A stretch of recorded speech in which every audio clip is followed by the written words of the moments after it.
정석인생입니다. 오늘도 여러분의 삶을 편안하게 만드는 작은 지혜들을 전합니다. 혹시 이런 경험 있으십니까? 처음엔 작은 부탁이었습니다. 한 번만 도와줄 수 있어? 당신은 흔쾌히 도와주었습니다. 그런데 시간이 지날수록 요구가 늘어났습니다. 한 번이 두 번이 되고 작은 부탁이 큰 부탁으로 바뀌었습니다. 이번에도 좀 부탁해. 당신밖에 없어. 다른 사람은 안 되고 당신이어야 해. 거절하면 섭섭해합니다.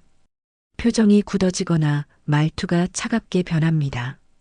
어떤 때는 그동안 내가 당신한테 얼마나 잘해줬는데 같은 말까지 듣습니다. 그러면 당신은 또 마음이 약해집니다. 내가 너무 매정한 건가? 한 번만 더 해주자. 그렇게 다시 들어줍니다.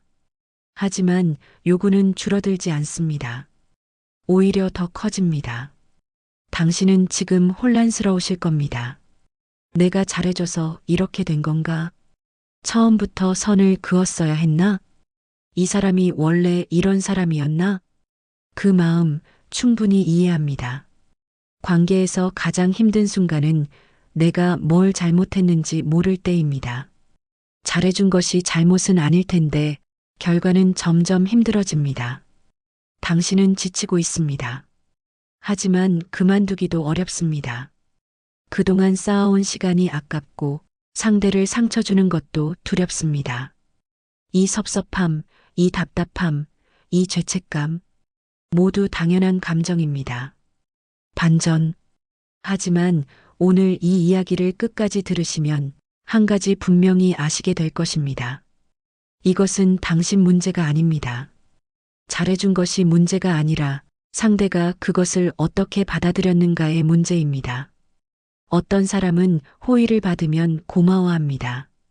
그리고 적당한 선에서 멈춥니다.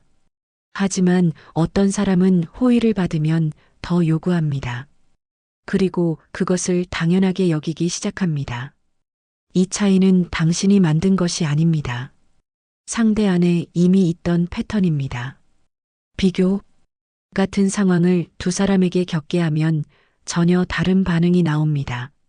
첫 번째 사람, 당신이 도움을 주면 고마워합니다. 이렇게까지 해주셔서 정말 감사합니다. 그리고 다음부터는 부탁을 줄입니다. 이번엔 제가 알아서 할게요. 저번에 너무 패 끼쳤어요. 두 번째 사람, 당신이 도움을 주면 고마워하는 것 같지만 곧 그것을 기준으로 삼습니다. 저번에 해줬으니까 이번에도 되지? 그리고 요구가 점점 커집니다. 당신이 해주는 게 제일 좋아. 다른 사람은 안 돼. 같은 호의를 받았습니다.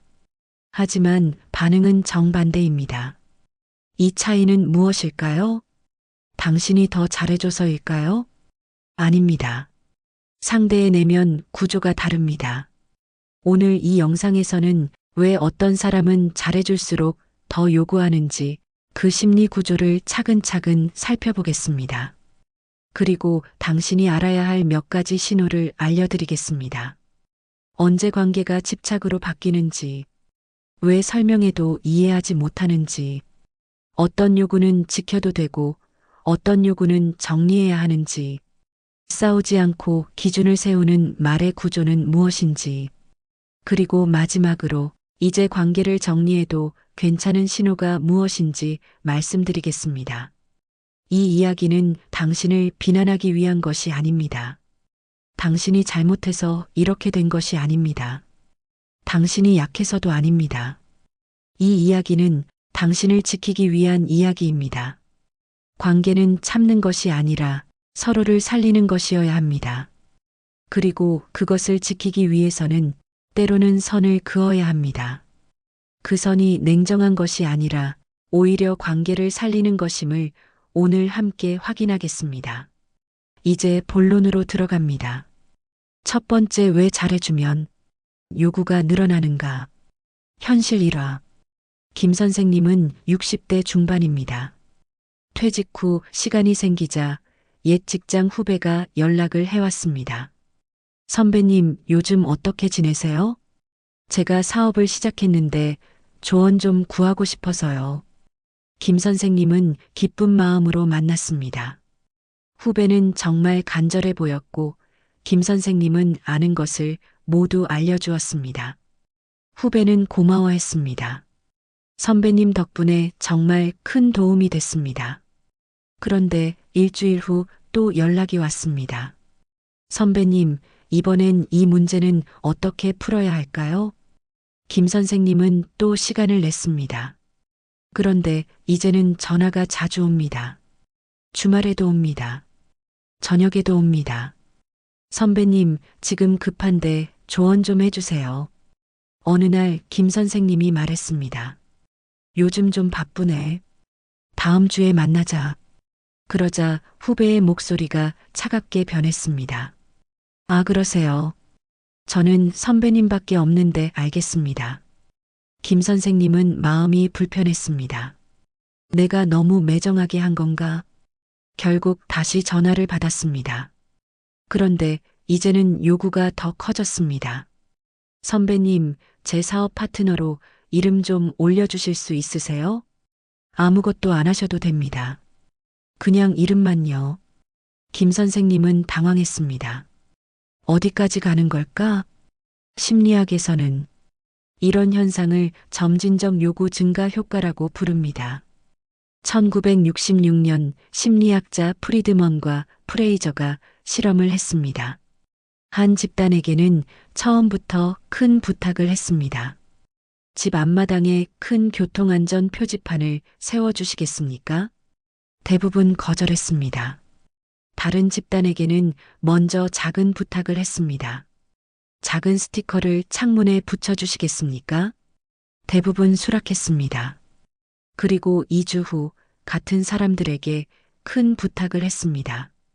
이제 큰 표지판을 세워주시겠습니까? 놀랍게도 작은 부탁을 먼저 들어준 사람들은 큰 부탁도 받아들일 확률이 4배나 높았습니다. 왜일까요? 사람은 한번 예라고 하면 자신을 도와주는 사람으로 정의하기 시작합니다. 그리고 상대는 그것을 압니다. 무의식적으로든 의도적으로든 점점 더 큰 요구를 하게 됩니다. 문제는 요구 자체가 아닙니다. 문제는 요구가 멈추지 않는다는 것입니다.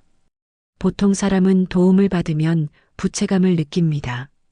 너무 폐를 끼쳤구나. 이제 그만 부탁해야겠다. 하지만 집착형 사람은 다릅니다. 그들은 도움을 받을수록 권리처럼 느끼기 시작합니다. 처음엔 부탁이었던 것이 나중엔 당연함으로 바뀝니다. 그리고 그들은 당신이 거절하면 배신감을 느낍니다. 저번엔 해줬잖아. 왜 갑자기 이래? 이것은 악의가 아닐 수도 있습니다. 다만 그들의 내면에는 경계가 없습니다. 당신과 자신의 경계, 부탁과 요구의 경계, 호의와 의무의 경계. 이 경계들이 흐릿합니다. 그래서 잘해주면 더 요구합니다. 그것이 잘못된 줄도 모릅니다. 철학자 명언. 아리스토텔레스는 이렇게 말했습니다. 덕은 과함과 부족함 사이에 중용에 있다. 호의도 마찬가지입니다. 너무 적으면 냉정해 보이고 너무 많으면 경계를 무너뜨립니다. 당신이 잘해준 것은 덕입니다. 하지만 그 덕이 지나치면 상대는 그것을 권리로 착각합니다. 이것은 당신이 조절할 문제가 아니라 상대가 받아들이는 방식의 문제입니다. 당신이 잘못한 것이 아닙니다. 잘해준 것은 아름다운 일입니다. 하지만 그것이 당신을 지치게 만든다면 이제 멈춰도 괜찮습니다. 관계는 한쪽이 계속 주기만 하는 것이 아닙니다. 서로 주고받을 때 건강합니다. 당신은 충분히 주었습니다. 이제 당신을 지킬 차례입니다. 두 번째 집착형 사람은 왜 멈추지 못하는가? 박 여사님은 오랜 친구가 있습니다. 40년 지기입니다. 그 친구는 늘 의지했습니다. 너만 있으면 돼. 너는 나를 제일 잘 이해해줘. 처음엔 그 말이 좋았습니다. 내가 이 친구에게 이렇게 소중한 사람이구나. 하지만 시간이 지나면서 부담이 됐습니다. 친구는 매일 전화합니다. 하루에도 몇 번씩 문자를 보냅니다. 뭐해? 나 심심해. 오늘은 왜 연락 안 해? 박 여사님이 다른 친구와 만나면 섭섭해합니다. 나는 왜 안 불러? 우리가 제일 친한 거 아니었어? 어느 날 박 여사님이 말했습니다. 나도 내 시간이 필요해. 요즘 좀 바쁘기도 하고. 친구는 울었습니다. 나는 너밖에 없는데 너마저 나를 버리는 거야? 박 여사님은 죄책감이 들었습니다. 내가 너무한 건가? 하지만 마음 한편으로는 답답했습니다. 왜 이렇게까지 매달리는 걸까? 심리학에서는 이런 패턴을 불안정 애착이라고 부릅니다. 애착 이론의 창시자 존 볼비는 어린 시절 부모와의 관계가 성인이 된 후 관계 패턴에 영향을 준다고 했습니다. 불안정 애착을 가진 사람은 어린 시절 부모의 반응이 일관되지 않았습니다. 어떤 때는 따뜻하게 안아줬고 어떤 때는 차갑게 밀어냈습니다. 그래서 아이는 배웁니다. 언제 사랑받을지 모르니까 계속 매달려야 해. 이 패턴이 성인이 되어서도 반복됩니다. 그들은 관계에서 늘 불안합니다. 이 사람이 나를 떠나지 않을까? 내가 더 잘해야 하는 거 아닐까? 그래서 더 요구하고, 더 확인하고, 더 집착합니다. 하지만 역설적이게도 그럴수록 상대는 멀어집니다. 해설 본질 분석. 집착형 사람은 멈추지 못합니다. 그들은 채워지지 않는 구멍을 가지고 있습니다. 당신이 아무리 잘해줘도 그 구멍은 채워지지 않습니다. 왜냐하면 그 구멍은 당신이 만든 것이 아니기 때문입니다. 그것은 오래전에 생긴 상처입니다. 어린 시절 충분히 사랑받지 못했거나 조건부로만 사랑받았거나 예측할 수 없는 관계 속에서 자랐을 때 생긴 상처입니다. 당신이 아무리 노력해도 그 상처는 당신의 호의로 치유되지 않습니다. 오히려 당신의 호의는 그들에게 일시적인 안정감만 줄 뿐입니다. 그리고 그 안정감이 사라지면 그들은 다시 불안해집니다. 그래서 또 요구합니다. 더 자주, 더 많이. 이것은 그들이 나쁜 사람이어서가 아닙니다. 다만 그들은 스스로를 채우는 법을 모릅니다. 에픽테토스는 이렇게 말했습니다. 다른 사람이 너를 행복하게 할 수 없고 다른 사람이 너를 불행하게 할 수도 없다. 내 안에 있는 것이 너를 만든다. 집착형 사람은 이것을 모릅니다. 그들은 행복을 다른 사람에게서 찾으려 합니다. 당신이 행복을 줄 거라고 믿습니다. 하지만 당신이 아무리 줘도 부족합니다. 왜냐하면 진짜 문제는 그들 안에 있기 때문입니다. 당신은 그 사람의 구멍을 채울 수 없습니다. 그것은 당신의 책임이 아닙니다. 당신의 능력 밖의 일입니다. 당신이 해줄 수 있는 것은 따뜻하게 대하는 것까지입니다. 그 이상은 그 사람 스스로 해결해야 할 몫입니다. 당신이 떠나는 것이 냉정한 것이 아닙니다. 때로는 그것이 그 사람에게 필요한 경험일 수도 있습니다. 세 번째, 왜 선을 설명해도 이해하지 못하는가? 이 선생님은 조카와의 관계에서 어려움을 겪고 있습니다. 조카는 자주 돈을 빌립니다. 처음엔 작은 금액이었습니다. 이모, 10만 원만 빌려주세요. 다음 달에 꼭 갚을게요. 이 선생님은 빌려줬습니다. 하지만 돈은 돌아오지 않았습니다. 몇 달 후 또 연락이 왔습니다. 이모, 이번엔 30만 원만. 이 선생님은 말했습니다. 저번 돈도 안 갚았잖니. 이모도 사정이 있어. 조카는 섭섭한 표정을 지었습니다. 이모, 제가 얼마나 힘든지 아세요? 저는 이모밖에 없어요. 이 선생님은 다시 빌려줬습니다. 하지만 이번에는 분명히 말했습니다. 이번이 마지막이야. 다음부터는 못 도와줘. 조카는 고개를 끄덕였습니다. 알겠어요, 이모. 정말 고마워요. 그런데 2달 후 또 연락이 왔습니다. 이모, 이번엔 정말 급해요. 50만 원만. 이 선생님은 화가 났습니다. 마지막이라고 했잖아. 조카는 울먹였습니다. 이모가 저를 사랑한다면서요? 이렇게 저를 버리시는 거예요? 이 선생님은 혼란스러웠습니다. 내가 설명을 잘못한 건가? 심리학에서는 이것을 경계무시라고 부릅니다. 정신과 의사 헨리 클라우드는 그의 책 경계선에서 이렇게 말합니다. 경계가 없는 사람은 다른 사람의 경계도 인식하지 못한다. 경계란 무엇일까요? 나와 타인을 구분하는 선입니다. 내 감정과 상대의 감정, 내 책임과 상대의 책임, 내가 줄 수 있는 것과 줄 수 없는 것. 건강한 사람은 이 선이 분명합니다. 하지만 경계가 없는 사람은 모든 것이 뒤섞여 있습니다. 그들에게는 당신의 안돼가 들리지 않습니다. 아니, 듣기는 하지만 받아들이지 못합니다. 왜냐하면 그들의 세계에서는 내가 원하면 당신이 줘야 한다가 당연하기 때문입니다. 선을 설명해도 이해하지 못하는 이유는 간단합니다.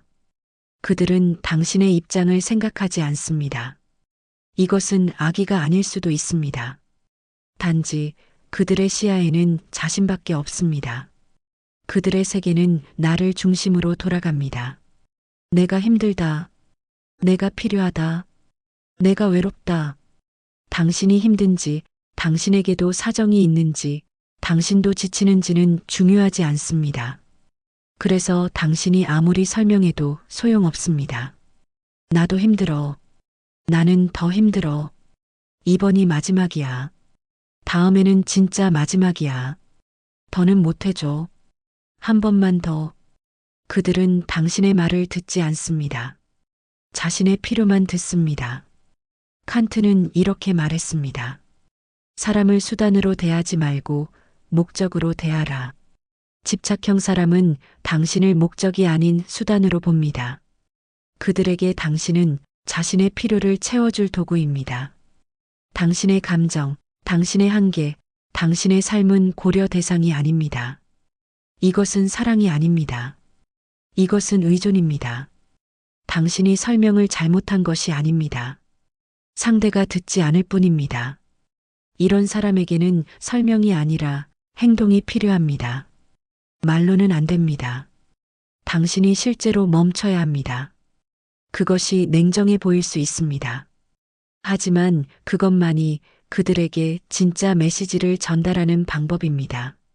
네 번째 요구가 커지는 결정적 순간. 최 선생님은 교회 봉사를 오래 해왔습니다. 처음엔 일주일에 한 번 청소 봉사였습니다. 최 선생님은 기쁜 마음으로 했습니다.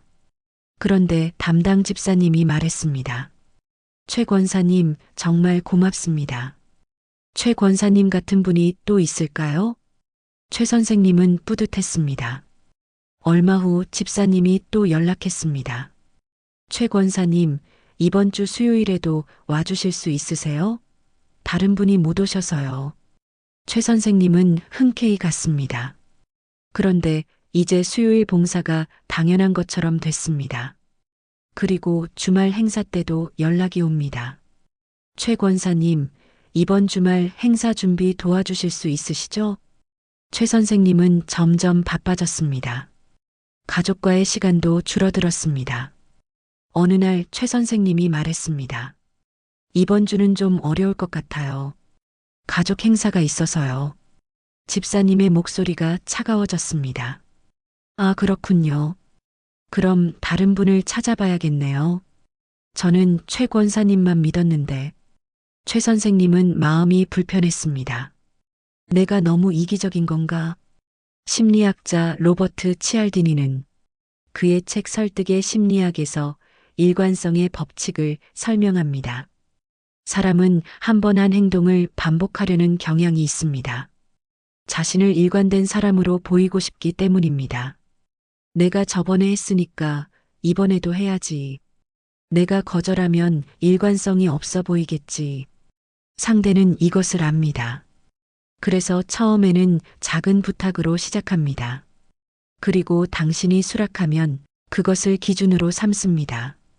저번에 해줬잖아요. 최 권사님은 원래 그런 분이시잖아요. 그렇게 요구가 커집니다. 그리고 결정적 순간이 옵니다. 당신이 처음으로 거절했을 때입니다. 이 순간 상대의 반응이 모든 것을 말해줍니다. 요구가 커지는 결정적 순간은 언제일까요? 당신이 한계를 말했을 때입니다. 건강한 사람은 이렇게 반응합니다. 아, 그러시구나. 괜찮아요. 이미 충분히 도와주셨어요. 하지만 집착형 사람은 이렇게 반응합니다. 저는 당신밖에 없는데 당신이 안 해주면 어떡해요? 당신이 나를 버리는 거예요? 이 순간이 중요합니다. 이 순간의 반응이 그 사람의 진짜 모습을 보여줍니다. 그들은 당신의 한계를 존중하지 않습니다. 오히려 죄책감을 줍니다. 당신이 냉정해졌다. 당신이 변했다. 당신이 나를 실망시켰다. 하지만 진실은 다릅니다. 당신은 변한 것이 아닙니다. 당신은 단지 한계를 말한 것뿐입니다.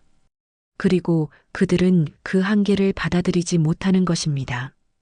공자는 이렇게 말했습니다.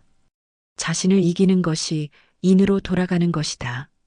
진짜 성숙한 사람은 자신의 욕구를 조절할 줄 압니다. 상대가 한계를 말하면 아쉽지만 받아들입니다. 하지만 미성숙한 사람은 자신의 욕구를 조절하지 못합니다. 그래서 계속 요구합니다. 그리고 상대가 거절하면 원망합니다. 당신이 거절한 순간 그것은 당신이 냉정해진 것이 아닙니다. 당신이 정직해진 것입니다. 더 이상 할 수 없다고 말하는 것, 그것은 용기입니다. 그리고 그 순간 상대의 반응이 앞으로의 관계를 결정합니다. 당신을 존중한다면 관계는 계속될 수 있습니다. 당신을 원망한다면 관계를 다시 생각해야 합니다. 5번째, 잘해주는 사람이 자주 빠지는 착각. 한 여사님은 평생 남을 먼저 생각하며 살았습니다. 자식들에게도 친구들에게도 이웃에게도 늘 먼저 베풀었습니다. 그런데 요즘 한 여사님은 지쳤습니다. 딸은 매일 전화해서 하소연합니다. 친구는 자주 부탁을 합니다. 이웃은 틈만 나면 찾아옵니다. 한 여사님은 거절하지 못합니다. 내가 해줘야지. 누가 해주겠어? 그런데 어느 날 한 여사님이 아팠습니다. 며칠 동안 누워 있었습니다. 그 며칠 동안 연락한 사람은 없었습니다. 한 여사님은 깨달았습니다. 나는 이 사람들에게 필요했던 게 아니라 편했던 거구나. 한 여사님은 슬펐습니다. 하지만 동시에 명확해졌습니다. 내가 착각했구나. 심리학자 해리언 러너는 과잉 기능자라는 개념을 제시합니다. 과잉 기능자는 관계에서 자신이 더 많은 책임을 집니다. 그들은 생각합니다. 내가 해야 해. 내가 안 하면 안 돼. 그런데 문제가 있습니다. 과잉 기능자가 많이 하면 할수록 상대는 저기능자가 됩니다. 상대는 스스로 할 필요가 없어집니다. 왜냐하면 당신이 다 해주니까요. 그리고 시간이 지나면 이것이 관계의 패턴이 됩니다. 당신은 계속 주고 상대는 계속 받습니다. 그리고 둘 다 그것을 당연하게 여기게 됩니다. 잘해주는 사람이 자주 빠지는 착각이 있습니다. 내가 없으면 안 될 거야. 하지만 진실은 다릅니다. 당신이 없어도 사람들은 살아갑니다. 다만 불편할 뿐입니다. 그리고 그 불편함이 바로 그들이 성장할 기회입니다. 당신이 모든 것을 해주면 그들은 스스로 할 필요가 없습니다. 당신이 항상 들어주면 그들은 자신의 문제를 스스로 해결할 필요가 없습니다. 당신이 항상 달려가면 그들은 기다리는 법을 배울 필요가 없습니다. 그래서 역설적이게도 당신의 과한 호의가 그들의 성장을 막습니다. 당신은 돕는다고 생각하지만 사실은 의존하게 만들고 있습니다. 스피노자는 이렇게 말했습니다. 진정한 자유는 자신의 본성에 따라 존재하고 행동하는 것이다. 당신이 모든 것을 해주면 상대는 자신의 본성에 따라 살지 못합니다. 그들은 당신에게 의존하며 살게 됩니다. 그리고 당신도 자유롭지 못합니다. 당신은 그들의 필요에 묶여 살게 됩니다. 진정한 사랑은 상대가 스스로 설 수 있게 돕는 것입니다. 당신이 없어도 괜찮습니다. 그것이 냉정한 말이 아닙니다. 그것이 현실입니다. 당신이 모든 것을 책임질 필요가 없습니다. 사람들은 스스로 자신의 삶을 살아갈 능력이 있습니다. 당신이 그 기회를 주어야 합니다. 그리고 당신도 당신의 삶을 살 권리가 있습니다. 당신이 빠진 그 착각에서 나오십시오. 당신은 구세주가 아닙니다. 당신은 그저 함께 살아가는 사람입니다. 6번째, 지켜도 되는 요구와 정리해야 할 요구의 차이. 강 선생님은 오랜 친구 2명이 있습니다. 첫 번째 친구, 가끔 연락해서 만나자고 합니다. 강 선생님이 바쁘다고 하면 이해합니다.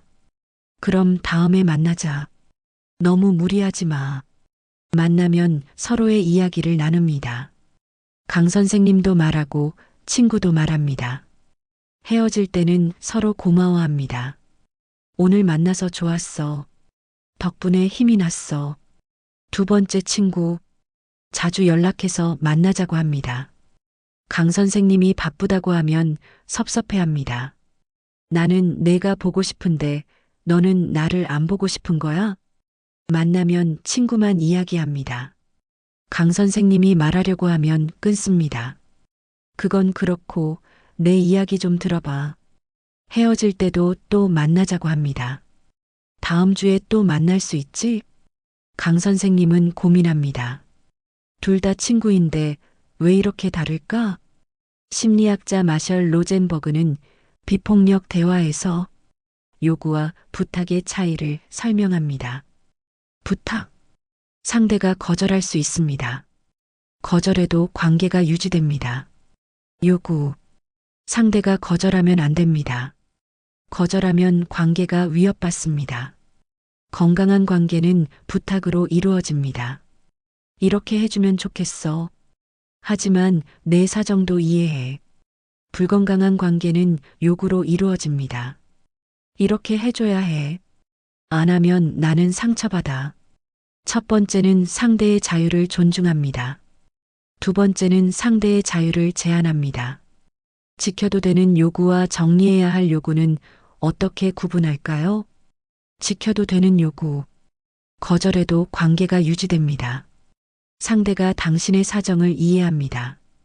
주고받음이 균형을 이룹니다. 만나면 서로가 힘을 얻습니다. 헤어지면 가벼운 마음이 듭니다. 정리해야 할 요구. 거절하면 관계가 위협받습니다. 상대가 당신의 사정을 무시합니다. 당신만 계속 줍니다. 만나면 당신만 지칩니다. 헤어지면 무거운 마음이 듭니다. 차이가 보이십니까? 지켜도 되는 요구는 선택권을 줍니다. 정리해야 할 요구는 의무감을 줍니다. 지켜도 되는 요구는 당신을 존중합니다. 정리해야 할 요구는 당신을 이용합니다. 쇼펜하우어는 이렇게 말했습니다. 우리는 혼자 있을 때 가장 자유롭고 함께 있을 때 가장 제약받는다. 하지만 진정한 친구와 함께 있을 때는 혼자 있을 때만큼 자유롭다. 진정한 관계는 당신을 자유롭게 합니다. 하지만 집착형 관계는 당신을 묶어둡니다. 진정한 친구는 당신이 아니오라고 해도 괜찮습니다. 집착형 사람은 당신이 아니오라고 하면 상처받습니다. 모든 요구를 들어줄 필요는 없습니다. 당신은 선택할 권리가 있습니다. 어떤 관계는 지켜도 됩니다. 서로를 살리는 관계라면요. 하지만 어떤 관계는 정리해야 합니다. 당신을 지치게 하는 관계라면요. 이것은 이기적인 것이 아닙니다. 이것은 현명한 것입니다. 당신의 시간과 에너지는 소중합니다. 그것을 가치 있는 곳에 쓰십시오. 7번째, 싸우지 않고 기준을 세우는 말의 구조. 윤 선생님은 최근에 경계를 세우는 법을 배웠습니다. 예전에는 이렇게 말했습니다. 나도 바쁜데 자꾸 연락하지 마. 상대는 섭섭해했고 관계가 나빠졌습니다. 너 때문에 내가 너무 힘들어. 상대는 방어적이 되고 오히려 윤 선생님을 공격했습니다. 하지만 이제는 다르게 말합니다. 후배가 주말에 연락했습니다. 선배님, 급한 일인데 지금 만날 수 있으세요? 예전 같았으면 억지로라도 만났을 겁니다. 하지만 이제는 이렇게 말합니다. 주말은 내가 가족과 보내는 시간이야. 월요일에 만나면 어떨까? 후배는 처음엔 당황했지만 곧 이해했습니다. 아, 네. 그럼 월요일에 뵐게요. 윤 선생님은 놀랐습니다. 이렇게 간단하게 될 수도 있구나. 심리학자 수잔 포워드는 그의 책 감정적 협박에서 디얼맨 기법을 소개합니다. 이것은 싸우지 않고 기준을 세우는 말의 구조입니다. 디스크라입 상황 설명하기. 요즘 주말에 일 관련 연락이 자주 와. 이 익스프레스 감정 표현하기. 나는 주말에는 쉬고 싶어. A 어설트 요청 명확히 하기. 주말엔 연락하지 말아줘. 알리인포스 긍정적 결과 강조하기. 그러면 평일에 더 집중해서 도와줄 수 있어. M 마인드펄 집중 유지하기. 주제에서 벗어나지 않습니다. 자신 있게. 미안해하지 않습니다. 긴급한 일이면 문자로만 간단히 보내줘. 이 구조를 따르면 상대를 공격하지 않으면서도 기준을 세울 수 있습니다. 싸우지 않고 기준을 세우는 핵심은 무엇일까요? 나를 주어로 하는 것입니다. 잘못된 방식. 너는 왜 맨날 이래? 상대를 공격합니다. 너 때문에 내가 힘들어. 상대에게 책임을 전가합니다. 옳은 방식. 나는 요즘 좀 힘들어. 나의 상태를 말합니다. 나는 주말에는 쉬고 싶어. 나의 필요를 말합니다. 나는 이렇게 해주면 좋겠어. 나의 요청을 말합니다. 차이가 보이십니까? 첫 번째 방식은 상대를 바꾸려고 합니다. 두 번째 방식은 나의 기준을 말할 뿐입니다. 첫 번째는 싸움이 됩니다. 두 번째는 대화가 됩니다. 그리고 중요한 것이 하나 더 있습니다. 미안해하지 않는 것입니다. 미안한데 이번엔 좀 어려울 것 같아. 이렇게 말하면 상대는 당신을 설득하려 듭니다. 이번엔 어려워. 다음에 하자. 이렇게 말하면 명확합니다. 당신의 기준을 말하는데 미안할 필요가 없습니다. 아리스토텔레스는 이렇게 말했습니다. 화를 내는 것은 쉽다. 하지만 적절한 사람에게 적절한 정도로 적절한 때에 적절한 목적으로 적절한 방식으로 화를 내는 것은 어렵다. 기준을 세우는 것도 마찬가지입니다. 화내며 세우는 것은 쉽습니다. 하지만 평온하게, 명확하게, 존중하며 세우는 것은 어렵습니다. 그러나 그것이 진짜 기준을 세우는 방법입니다. 당신은 싸우지 않고도 기준을 세울 수 있습니다. 상대를 공격하지 않아도 됩니다. 큰 소리를 낼 필요도 없습니다. 그저 명확하게, 차분하게 당신의 필요를 말하면 됩니다. 그리고 그것에 미안해하지 않으면 됩니다. 당신은 당신의 삶을 지킬 권리가 있습니다. 그것을 말하는 것은 당연한 일입니다. 8번째, 이제 관계를 정리해도 괜찮은 신호. 정 여사님은 20년 지기 친구가 있었습니다. 하지만 최근 몇 년 동안 관계가 힘들어졌습니다. 친구는 매일 전화했고 정 여사님이 바쁘다고 하면 화를 냈습니다. 친구는 늘 도움을 요청했고 정 여사님이 거절하면 서운해했습니다. 친구는 정 여사님의 이야기는 듣지 않고 자기 이야기만 했습니다. 정 여사님은 여러 번 말했습니다. 나도 내 시간이 필요해. 나도 내일이 있어. 하지만 친구는 바뀌지 않았습니다. 어느 날 정 여사님은 결심했습니다. 이제 그만해야겠다. 친구에게 말했습니다. 우리 관계가 예전 같지 않은 것 같아. 좀 거리를 두고 싶어.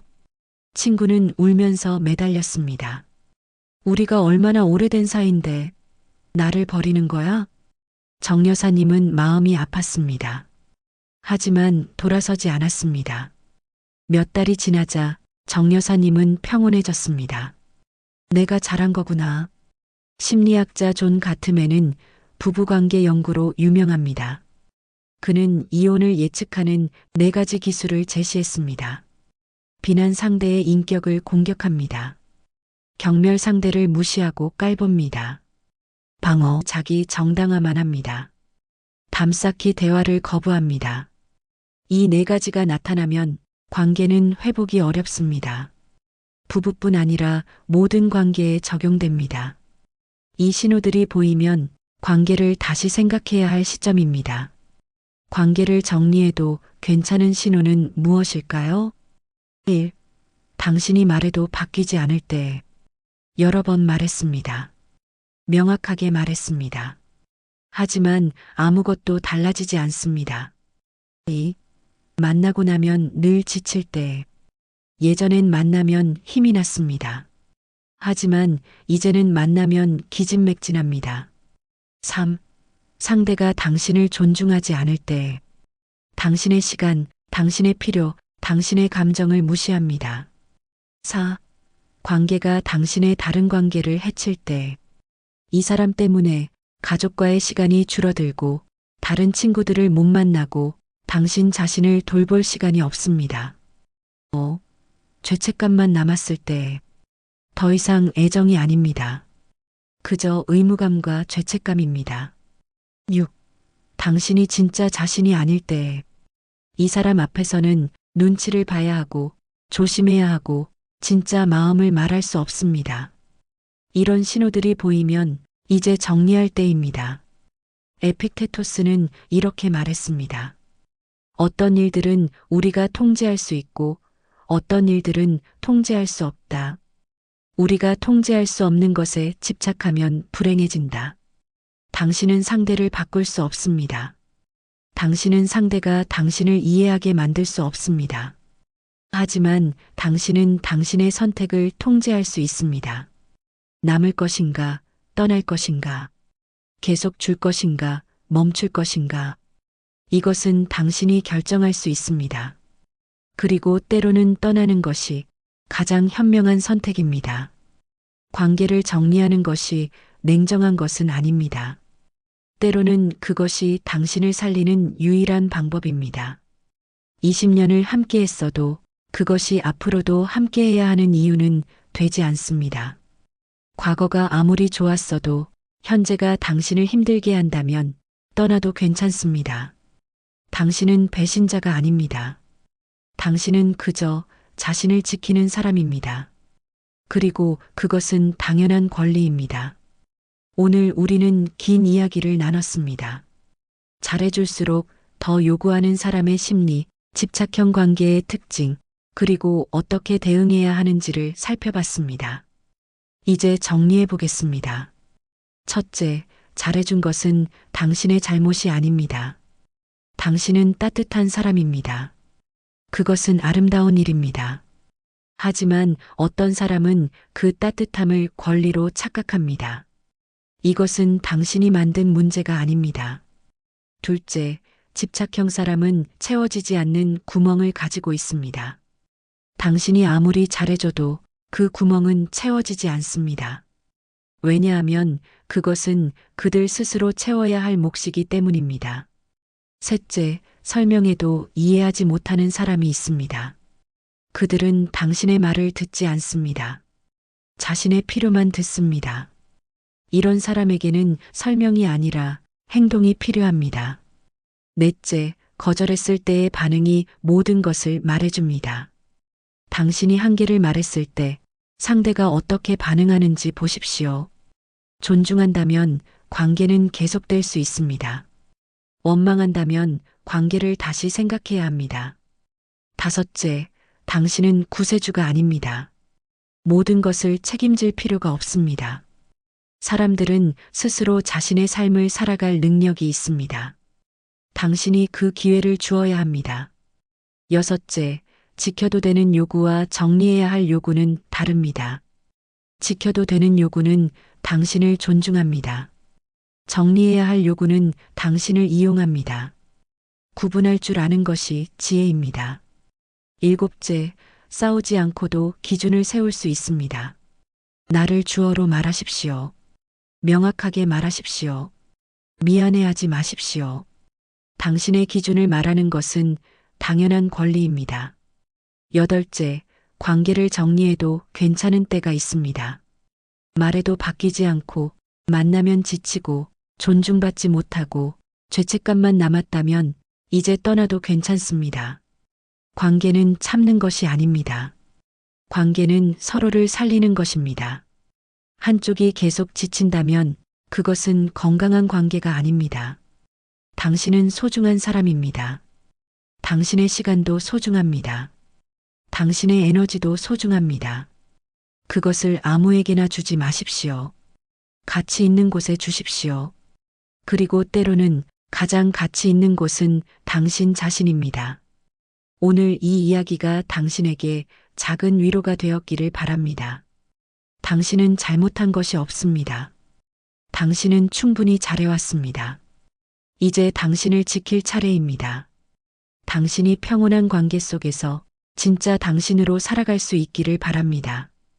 오늘도 들어주셔서 감사합니다. 지금까지 정석인생이었습니다. 여러분의 마음이 오늘보다 더 단단해지길 바랍니다.